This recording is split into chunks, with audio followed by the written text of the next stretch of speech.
want to give your current place a little facelift, it begs the question, where do we begin? I know. Well, social media is filled with different home decor trends, and our favorite is Kay Lewis, and she helps followers keep their homes gorgeous and cozy with rental-friendly upgrades that you can do too. And she is here to help us out. So welcome back. Great to see you. Thank you so much for having me. It's a pleasure. Love starting off the new year with you. I'm glad that you two were also meeting. So we saw just now when we were introducing you one of the many pieces of viral content that you have put out there, the Christmas tree. Oh, yes. That was the half tree took on a life of its own. Apparently it's been around forever, but it was new to me. I shared it, and I think that's almost reached 50 million views. It reached a big debate of if you decorate the back of the Christmas tree or not. So everybody was arguing in the comments and saying they either love their half tree and throw it up against the wall, and it saves them so much space, especially for us New Yorkers. Right. Yep. But then others were saying it's too much of a cheat for Christmas time. Whatever. So join the debate. I love it. I think that's phenomenal. Now, have you taken, I know Christmas is one of your favorite holidays. It is. Have you taken down your Christmas decorations yet? You're putting me on the spot on live air. I have not. Keep the joy what living. are we replacing it with? I got to keep some joy alive in my home. So I think I'll take the tree down next week before Palm Beach Design Days. I'm headed off to conference, so I'll have more home trends to share after I was going to say, wonderful. You'll replace that tree with some other fabulous thing. Some new DIY projects, and then Valentine's Day. Well, now that the holidays are over, what can we do to spruce up our house? Yes. Make ourselves feel happy again? Yes. Okay, so we're talking about rich, deep, moody colors. I think, you know how the whole trend was white kitchens and very whitewashed wood, light and bright and modern, airy. I think people are craving a cozier, warm space to curl up into, especially in the winter. You know, when you're starting off the new year and it's still frigid and maybe that Christmas decor is down if you're not like me. Exactly. So I have some photos of my bedroom at home, a couple blocks away, and you can see this color we used here from Farrow and Ball is called London Clay. It's beautiful. Like literally waking up in a Hershey bar or a cup of hot chocolate. My gosh. It is so warm. And so we're trending towards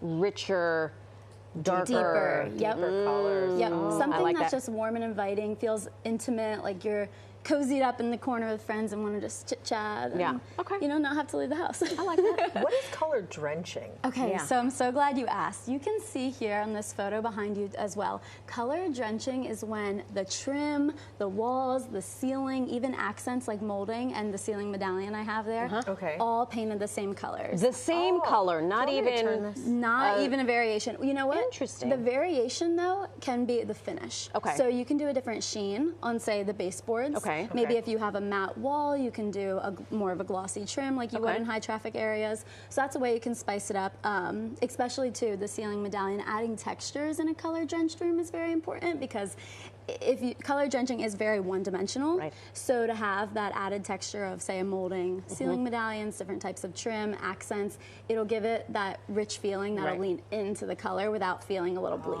I see. So there's a way to do it, and it's gorgeous when done right. All right, so I see here we've got some colors that are going to be on trend for 2025. So this is if you don't want to commit to that chocolatey bedroom that I'm showing there. You don't want to wake up inside of a chocolate bar.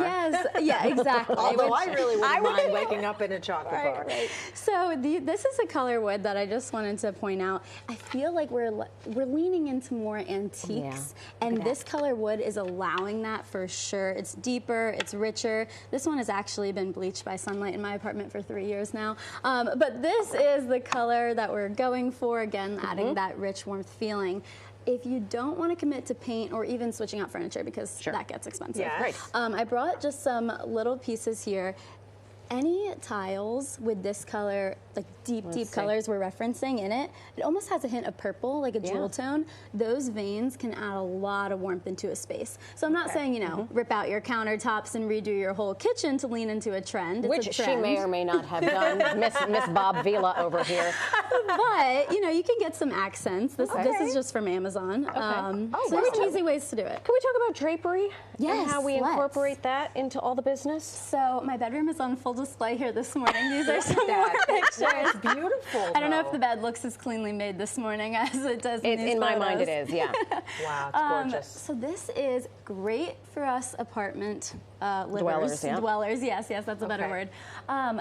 This is a faux canopy I created. Now, what's good about a faux canopy, if you're not purchasing a canopy bed, we created this with a bay window rod. That way, the center of my room, which is probably directly above my bed because the room is very small, is able to still hold a chandelier. So if you had a canopy bed, your chandelier would still be in the center of the room, right? And that would not be over top of the bed. Okay. So with a smaller room, doing this faux canopy allows for you to have that rich warmth, luxury feeling that you wouldn't say a big home in a Okay. teeny apartment bedroom. So you're creating this behind your bed, behind Yes. your headboard. Yep, and Okay. it creates this, another, leaning into that cozy feeling we're talking about, creates these sidebars. You can see I got a winged bed frame. Yep. So, Oh, and then we yes. put the sconces just on, they're plug-in sconces, renter friendly, and plugged them in, popped look them at through the that. drapery. How long and did it creates take you to little do this? nook. I did this project last January. I'll say like 2 weeks on and off. Wow, that looks great. But if On you your own. commit, you could do it in a couple of days. Okay. I was just ordering products as we go. All right. And Beth, what's mixed metals? Oh, yes. Okay, so mixed metals has been a trend in jewelry and fashion Yeah. for a long, long time now. Yeah, look at you know, that. we're all Mixed sporting some metals. mixed metals here this morning. But, you know, home design trends really don't move as quickly as fashion trends. And so this is something that I've seen slowly incorporate into the space. So is it like the gold sconce, but you could have pewter? Exactly. You got Okay. it. You got Faucet it. or You got whatever. it. So we have a Nice. brass sink, and then we have some nickel cabinet pools. So just allowing people to feel more free with your choices. Pick what makes you happy. I have a bronze finished sconce in my hallway, but then we Just- have like a black just- mug rack. Just see her whole It thing. looks coordinated. It We're moving looks in with coordinated. You don't need to be so structured. Not so many rules. Just do go what with makes it. you feel cozy and happy and Thank blend. you, Kate. Thank you, Thank you for having so me. much. You're the Oh my best. gosh. Follow Kate on Instagram or TikTok at Kate with an 8. Kate 8 Very cute. New York.